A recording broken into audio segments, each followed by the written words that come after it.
दोस्तों बहुत कम ही लोग जानते हैं कि निर्मला जी की फेवरेट बॉल है यॉर्कर, उनका फेवरेट अवार्ड है ऑस्कर, उनका फेवरेट क्रिकेटर है तेंदुलकर, उनका फेवरेट अखबार है भास्कर। और ये भी कोई नहीं जानता कि बारिश के मौसम में निर्मला जी के पड़ोस में जो मेंढक रहता है वो भी टर टर की जगह कर कर बोलता है। मजाक नहीं है दोस्तों, पैसा कमाने वालों की हालत आज सच में ऐसी हो गई है कि बेरोजगार आदमी ये सोच सोच कर डरा हुआ है कि कहीं सरकार उसकी नौकरी न लगवा दे।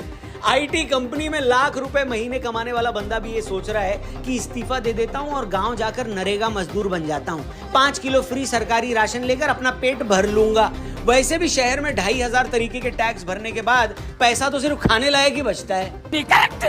हालत ये हो गई है कि बजट आने के बाद छोटे छोटे बच्चों ने अखबार में चेक किया कि निर्मला ताई ने उनकी गुल्लक में बंद पैसों पर तो कोई टैक्स नहीं लगा दिया। बहन को राखी पर शगुन देने वाले भी ये पूछ रहे हैं कि मैडम जी इस पैसे पर तो टीडीएस नहीं भरना पड़ेगा। कुल मिलाकर आज आम आदमी की हालत गन्ने के जूस की मशीन में फंसे उस गन्ने की तरह हो गई है जिसकी जूस भैया ने मशीन में डाल डालकर उसकी आखिरी बूंद तक चूस ली है। जो टैक्स के दायरे में नहीं आते उन्हें फर्क नहीं पड़ता, जो बहुत अमीर हैं वो पहली फुर्सत में देश छोड़कर जा रहे हैं। हेनली प्राइवेट वेल्थ माइग्रेशन की रिपोर्ट के हिसाब से पिछले 10 सालों में 48,000 करोड़पतियों ने भारत की नागरिकता छोड़ दी है। इस साल भी 4,000 से ज्यादा करोड़पति भारत छोड़कर दूसरे देशों में नागरिक बन जाएंगे। 82,000 लोगों को पिछले साल यूएस का ग्रीन कार्ड मिल गया। ले देकर बचा नौकरी पेशा मिडिल क्लास जो दोनों हाथों से सरकार की झोली भर रहा है। सरकार भी टोल नाके पर खड़े करप्ट हवलदार की तरह उसकी जेब में मौजूद एक एक कौड़ी उससे निकाल लेती है और फिर भी उसे शक होता है कि कहीं इसने अपनी बनियान की चोर जेब में कोई पैसा तो नहीं छिपा रखा। बजट आने के इतने दिनों बाद भी आपको सोशल मीडिया पर निर्मला ताई और मिडिल क्लास आदमी को लेकर जो इतने जोक्स दिख रहे हैं उनकी वजह भी यही है। मिडिल क्लास आदमी को आज ये भरोसा हो गया कि सरकार को उसकी रत्ती भर परवाह नहीं है, क्योंकि वो बेचारा ना तो सरकार के लिए वोट बैंक है और न ही वो अपने हक के लिए सड़क पर आएगा। इसलिए इसको जितना निचोड़ सको निचोड़ो। तो आज हम ये जानने की कोशिश करेंगे कि क्या वाकई मिडिल क्लास आदमी की ये शिकायत जायज है कि सरकार उससे लेती तो 10 हाथों से है मगर देती कुछ भी नहीं है, या फिर कहानी कुछ और ही है। तो आइए इसी पर खुलकर बात करते हैं। वीडियो पसंद आए तो इसे अपने दोस्तों से जरूर शेयर करना और चैनल सब्सक्राइब करना। बजट के बाद मिडिल क्लास आदमी इतना फ्रस्ट्रेटेड क्यों है, उसके इस गुस्से की वजह क्या है, हम एक एक करके सारी बातें आपको बड़े सिंपल अंदाज में डिटेल में समझाएंगे। टैक्स कौन कौन देता है, इसका बड़ा सिंपल सा आंसर है हर कोई। आपको बाजार में बिस्किट खरीदने से लेकर पेट्रोल भरवाने तक, थिएटर में फिल्म देखने से लेकर रेस्टोरेंट में खाना खाने तक शायद ही कोई चीज या सर्विस ऐसी होगी जिस पर आप सरकार को टैक्स नहीं देते। कुल मिलाकर ऐसी 1300 चीजें या सर्विसेज हैं जिन्हें खरीदने पर हम सरकार को टैक्स देते हैं। इसीलिए टैक्स भरने के बदले सरकार से शिकायत करने का हक तो हर किसी को है, लेकिन फिर भी इनकम टैक्स भरने वालों का केस थोड़ा अलग है। इसे ऐसे समझें कि भारत की कुल आबादी 140 करोड़ के आसपास है। इस 140 करोड़ लोगों में पिछले साल सिर्फ 4 करोड़ लोगों ने इनकम टैक्स दिया। मतलब देश की टोटल पॉपुलेशन का सिर्फ 2.86% लोगों ने टैक्स भरा। मतलब ये रिकॉर्ड तो हिंदुस्तानी लॉन्डो के टिंडर पर लेफ्ट स्वाइप होने से भी ज्यादा बुरा है। अब इन 4 करोड़ लोगों में बिजनेसमैन भी हैं और नौकरी पेशा भी। अब हो ये रहा है कि बिजनेसमैन जिन्हें ये लग रहा है कि इंडियन गवर्नमेंट टैक्स बहुत लेती है, यहाँ क्वालिटी ऑफ लाइफ अच्छी नहीं है, वो तो अपना बोरिया बिस्तरा समेटकर पहली फुर्सत में विदेशों में सेटल हो रहे हैं। पिछले 10 सालों में 48,000 भारतीय करोड़पति विदेशों में सेटल हो चुके हैं। 2023 में 6,500 HNIs यानी हाई नेटवर्थ इंडिविजुअल्स भारत छोड़कर विदेशों में सेटल हो चुके हैं। ये लोग भारत छोड़कर यूएई, सिंगापुर, अमेरिका, ऑस्ट्रेलिया, पुर्तगाल, यूके जैसे देशों में सेटल हो रहे हैं। ये लोग या तो सीधे बड़ी इन्वेस्टमेंट करके उन देशों के सिटीजन बन जाते हैं या फिर सीधे पैसे देकर वहां की नागरिकता खरीद लेते हैं। जैसे अमेरिका जैसे देश में आप $9 लाख डायरेक्ट इन्वेस्ट करके वहां के ग्रीन वीजा के लिए अप्लाई कर सकते हैं। ब्रिटेन में 18 करोड़ रुपए, न्यूजीलैंड में 11 करोड़ और कुछ कैरेबियन कंट्रीज में आप 72 लाख रुपए देकर भी वहां के सिटीजन बन सकते हैं। इतने बड़े लेवल पर अगर अमीर लोग भारत छोड़ रहे हैं तो उसकी सबसे बड़ी वजह है टैक्स।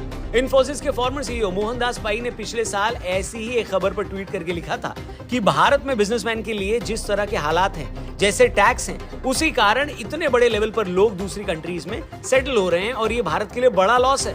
भारत छोड़कर जाने वाले इन अरबपतियों को लालच ये रहता है कि वहां जाकर भारत जैसे मोटे टैक्स से बचा जा सकता है। हेल्थ से लेकर एजुकेशन तक वहां भारत से अच्छी फैसिलिटीज मिलेगी और वहां की एयर क्वालिटी भी यहां से बेटर होगी। मैं यहाँ एयर क्वालिटी की बात इसलिए कर रहा हूँ दोस्तों, क्योंकि हिंदुस्तान आज की तारीख में दुनिया का सबसे प्रदूषित देश है।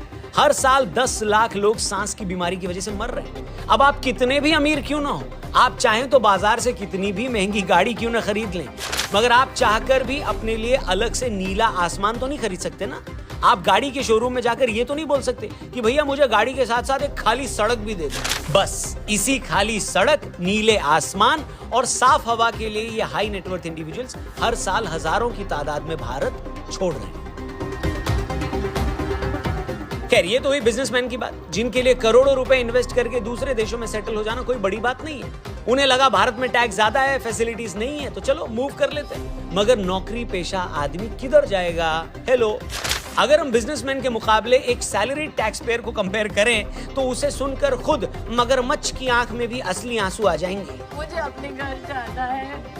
मुझे घर जाना है। एक सैलरीड आदमी जिसको हर महीने टीडीएस कटने के बाद सैलरी मिलती है, वहीं बिजनेसमैन के पास ये ऑप्शन होता है कि वो पहले बिजनेस के अपने सारे खर्चे बताए, फिर उसके बाद ये बताए कि इन खर्चों के बाद उसका प्रॉफिट कितना है। मगर सैलरीड आदमी के लिए सरकार को लगता है कि इसके तो क्या ही खर्चे होते होंगे, इसको कंपनी जो पैसा दे रही है इससे तो अभी सीधा गुलछर्रे उड़ाएगा। एक बिजनेसमैन को अगर इस साल धंधे में घाटा हुआ है तो वो उस घाटे को अपने अगले साल की बैलेंस शीट में दिखाकर अपने अगले साल की कमाई में से उसे माइनस करवा सकता है। मगर सैलरीड आदमी अगर ऐसा सोच भी ले तो उसे बीच ऑफिस में मुर्गा बनाकर 100 हंटरों से उसकी पिटाई की जाए और उसे मुर्गा बना देखकर अब उसका बॉस ये डिमांड भी कर सकता है कि अब जब ये मुर्गा बन ही गया है तो भाई 2-4 अंडे भी दे दे, ऑमलेट खाने का मन हो रहा है तेरे बॉस का। अच्छा, मैं ज्यादा डिटेल में नहीं जाऊंगा, मगर इसके अलावा बिजनेसमैन और नौकरी पेशा आदमी में ऐसे 10 और फर्क हैं जिसे सुनकर आपको समझ में आ जाएगा कि एक सैलरीड आदमी के पास अपना टैक्स बचाने का या अपने खर्चे एडजस्ट करने का कोई ऑप्शन ही नहीं है। अब इस सैलरीड आदमी को चारों तरफ से घेर कर मारने के पीछे सरकार की अपनी सोच है। सरकार को लगता है कि इसकी सैलरी में बिना डाका डाले अगर इसे सारे पैसे इस्तेमाल करने दिए तो अपनी 70,000 की सैलरी में ये कहीं खुद के लिए प्राइवेट जेट ना खरीद ले, या फिर 63,000 इन हैंड सैलरी देखकर ये सेशल्स में अपनी गर्लफ्रेंड के लिए कोई प्राइवेट आइलैंड खरीदने न चला जाए। इसलिए आप लोगों को बिगड़ने से बचाने के लिए वो आपसे ही हजारों करोड़ रुपए इकट्ठा करके बिहार के किसी ठेकेदार को पुल बनाने के लिए दे देती है। इसके पीछे सरकार की सोच ये है कि 10-10 हजार रुपए एक्स्ट्रा देकर लाखों लोगों को बिगाड़ने से अच्छा क्यों न कुछ हजार करोड़ रुपए एक ठेकेदार को देकर अकेले उसे ही बर्बाद किया जाए।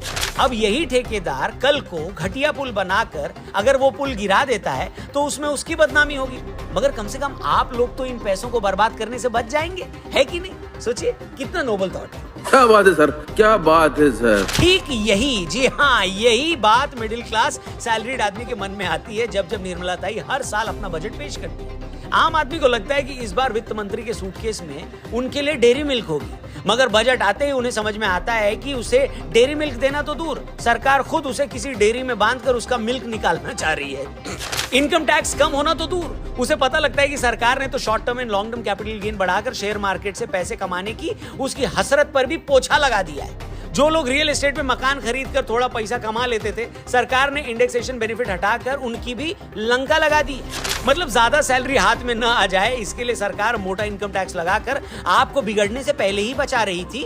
अब सरकार चाह रही है कि आप इक्विटी और रियल एस्टेट से भी दूर हो जाए। बस कुछ ही दिनों में वो आपके घर से सीधा हिमालय के लिए एक बस भी चलवा देगी ताकि आप एक सुबह झोला उठाकर सीधे पहाड़ों पर निकल जाएं। बशर्ते इतना टैक्स भरने के बाद आपके पास झोला और बस का टिकट खरीदने के पैसे हों। मैं क्या करूं, फिर जॉब छोड़ दूं? दुनिया में कई ऐसे देश हैं जहां पर लोग इतना या फिर इससे ज्यादा इनकम टैक्स देते हैं भैया, इसमें कोई शक नहीं है। मगर इतना टैक्स देने के बाद उन देशों में लोगों को प्राइवेट अस्पतालों में लाखों के बिल नहीं देने पड़ते। इतना टैक्स देने के बाद उन देशों में ऐसे सरकारी स्कूल नहीं होते जहां इंसान, गाय और बकरी का बच्चा एक ही क्लास में एक साथ बैठते हैं। और यही आम आदमी का सबसे बड़ा अफसोस है कि टैक्स तो अमेरिका वाला लिया जा रहा है लेकिन सुविधाएं रवांडा जैसी मिल रही हैं। अमेरिका और यूरोप में कई जगह पर लोग बाथरूम के नलके से भी पानी पी सकते हैं। यहाँ उसी टैक्स पेयर को साफ पानी पीने के लिए आरओ लगवाना पड़ता है। वो आरओ साल भर सही चलता रहे इसके लिए हजारों रुपए देकर उसकी मेंटेनेंस सर्विस फीस भी देनी पड़ती है। पावर कट से बचने के लिए हमें इन्वर्टर भी लगाना पड़ता है, उस इन्वर्टर को खरीदने के लिए टैक्स अलग से देना पड़ता है। साफ हवा के लिए हमें एयर प्यूरिफायर भी लगवाना पड़ता है। 400-500 AQI हवा होने के बावजूद सरकार को लगता है कि एयर प्यूरिफायर एक लग्जरी गुड्स है, इसलिए उस पर 18% GST भी हमें देना पड़ता है। इतने सारे खर्चे करने के बाद एक आम इंसान अपना भविष्य संवारने के लिए म्यूचुअल फंड में 2 पैसे इन्वेस्ट करता है तो वहां भी स्टार लगाकर यह लिखा होता है कि investment in equity market is subject to market risk. अब वो ये रिस्क उठाकर जैसे तैसे 2 पैसे कमा भी लेता है तो सरकार कहती है कि ऐसे कैसे बाबू, माना कि तुमने ये 2 पैसा कमाने के लिए अपनी ऐसी तैसी करवाई है, माना कि तुम्हारा ये पैसा डूब जाता तो तुम बर्बाद हो जाते, माना कि तुम इन 2 पैसों के प्रॉफिट से अपने कुछ सपने पूरे कर लोगे, मगर तुम इतने स्वार्थी कैसे हो सकते हो कि देश के सपने पूरे करने के लिए पहले तुम अपने सपनों को पूरा करने लग जाओगे?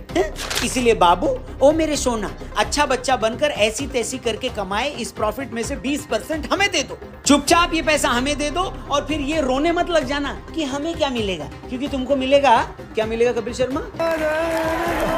तो दोस्तों ये है आम आदमी की कहानी, ये है उसका रोना। होने को पहले नौकरी नहीं, नौकरी निकले तो एग्जाम नहीं, नौकरी मिल जाए तो उतनी सैलरी नहीं, सैलरी ज्यादा हो तो टैक्स में लुट जाओ, टैक्स भी दो तो वो सुविधा नहीं, सुविधा चाहो तो देश छोड़ दो और देश में रहो तो कोई सुनवाई नहीं।